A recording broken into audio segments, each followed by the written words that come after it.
To my parents, my sister and the art that connects us. Watch the video to the end. My relationship with my mom is unique. I know, isn't everybody's?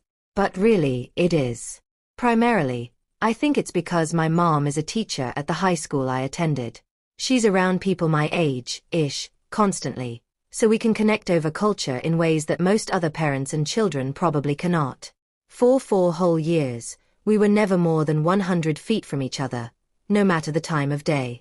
She knew who my friends were. Some of them were even students in her class.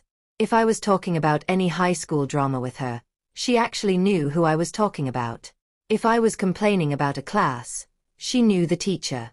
If I needed help with math, she probably taught another section of the class, so I basically got free at-home tutoring at any hour of the day. By my sophomore year, her classroom became a hotspot for students to sit in during brunch and lunch, and it was where my friends and I would usually convene. It wasn't ideal having to monitor what I said to my friends about my family when I was on campus, or feeling like I had some sort of reputation to uphold based on my last name. But, as a constant worrier and someone incapable of making decisions by myself, having my mom in such close proximity was a massive blessing. I remember a particularly special day during my sophomore year when I got some exciting news that I desperately needed to discuss with her. It was the first time I had used my mother on campus privilege.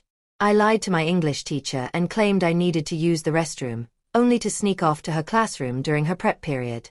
I was a good kid, and a good student, but I will never forget that day when I felt like I was conspiring with my mom and she was all for it. Sure, some parts weren't great. I didn't love getting to school an hour before I needed to, or staying hours after the bell rang, waiting until she finished her work for the day. But that's nothing compared to the closeness we have now, something that undoubtedly wouldn't exist if not for our constant proximity to each other. She's an enabler beyond just the concert tickets. We traveled to Rome this past summer and she stayed with me as I aimlessly searched for the random parking lot where Annabeth and Percy supposedly fell into Tartarus. We are planning to go to London next year, and she has already said we should make a list of all the Heartstopper filming locations so we can visit them. She listened to my ramblings about Love Island during our morning walks over the summer and watched the show herself to rant about it with me.